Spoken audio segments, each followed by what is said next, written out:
தர்மபுரம் ஆதீன முன்னாள் நேர்முக உதவியாளர் கைது செய்யப்பட்டிருக்கிறார். மேலதிக விவரங்களுடன் செய்தியாளர் ராஜேந்திரன் இணைகிறார். ராஜேந்திரன், இந்த கைது எதன் அடிப்படையில்? மேலதிக விவரங்கள்.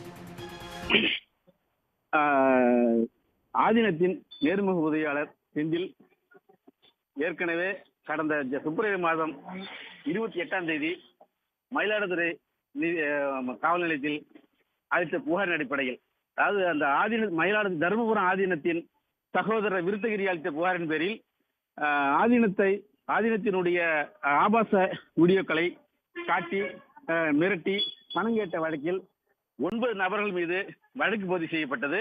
அதில் இந்த ஆதீனத்தினுடைய உதவியாளராக இருந்து கொண்டிருந்த செந்தில் என்பவரும் முக்கியமான நபர் 2வது குற்றவாளியாக சேர்க்கப்பட்டிருந்தார். முதல் குற்றவாளியாக தஞ்சை மாவட்ட பாஜகவுடைய பொதுச் செயலாளர் வினோத் உட்பட மயிலாடுதுறை மாவட்ட பாஜக தலைவர் அகோரம் மற்றும் விஜயகுமார், குடியரசு, வினோத், விக்கி, ஸ்ரீனிவாஸ் ஆகிய 9 நபர்கள் வழக்கு பதிவு செய்யப்பட்டது. இதில் 4 நபர்கள் கைது செய்யப்பட்டனர். அதில் பாஜகவுடைய மாவட்ட தலைவர் அகோரன் என்பவர் மும்பையில் பதுங்கியிருக்கும் பொழுது கடந்த மார்ச் 15ஆம் தேதி கைது செய்யப்பட்டார். ஆக மொத்தம் 5 நபர்கள் கைது செய்யப்பட்டு சிறையில் அடைக்கப்பட்டிருந்தனர். அதில் ஸ்ரீனிவாஸ் என்பவர் ஒரு மாதத்துக்கு முன்னாடி வெளியில் சென்று விட்டார். பாக்கி நபர்கள் 4 பேர் 90 நாட்கள் முடிந்த பிறகு அவருடைய அந்த ஜாமீன் வழங்கப்பட்டது. இந்நிலையில் 2 தினங்களுக்கு முன்பு பாஜக மாவட்ட தலைவர் அகோரம் ஜாமீன் விடுதலை செய்யப்பட்டார், ஜாமீனில் வெளியிட்டார். இது கடைசியில் 4 நபர்கள் இதில் முக்கிய நபர்கள் கைது செய்யப்படாமல் இருந்தனர். நேற்று மயிலாடுதுறை நீதிமன்றத்தில் இந்த ஆதீனத்தினுடைய செயலாளர் செந்தில் என்பவர் முன்ஜாமீன் கேட்டிருந்தார்.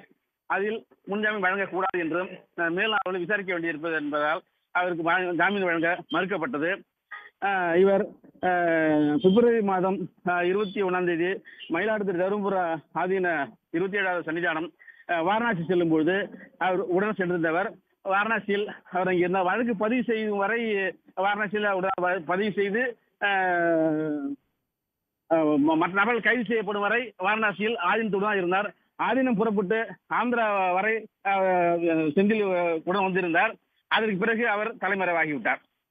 இந்த சமயத்தில் அவர் இதுவரை குற்றச்சாட்டு, அதாவது பத்திரிகை நீதிமன்றத்தில் சார்ஜ் ஷீட் போடப்படாமல் இழுக்கடிக்கப்பட்டு வந்ததால் மேல் 4 நபர்களை உடனே கைது செய்ய வேண்டும் என்ற தீவிரமாக விசாரித்து வந்த நிலையில் தகவல் கேள்விப்பட்டு வாரணாசியில் தங்கியிருந்த இடத்தில் அவரை கைது செய்துள்ளனர். அவர் அதாவது முக்கியமான நபர் இவர்தான் அந்த வீடியோவை எடுத்து மிரட்ட சொல்லி இதுக்கு அடிப்படை காரணமாக இருந்தவர் சிதில் என்பது குறிப்பிடத்தக்கது. மேலும் இதுக்கு அடுத்து செய்யாரை சேர்ந்த அதிமுக வழக்கறிஞர் ஜெயச்சந்திரன் என்பவர் பிப்ரவரி 26ஆம் தேதி தப்பி தாய்லாந்து சென்று விட்டார். அவர் இந்தியாவுக்கு எந்த ஏற்பாடு வந்தாலும் அவரை கைது செய்வதற்கு போலீசார் வேலை செய்து வைத்திருக்கின்றனர். மேலும் இன்னும் 3 குற்றவாளிகள் கைது செய்யப்பட்ட நிலையில் முக்கிய நபரான ஆதீனத்தின் பல ஆண்டுகள் கூட இருந்தார், அதாவது 10-15 ஆண்டுகளுக்கு மேல் ஆதீனத்தோடே இருந்தவர். ஏற்கனவே கடலசாமியாக இருக்கும்போதும் கூட இருந்தவர், தற்போது ஆதீனமாக இருந்தவரும் கூட இருந்தவர். அவரை விழித்தால் ஓரளவுக்கு உண்மை வெளியே வரும் என்ற நிலையில் தற்போது அவர் கைது செய்யப்பட்டது ஒரு பெரும் பரபரப்பை ஏற்படுத்தியுள்ளது.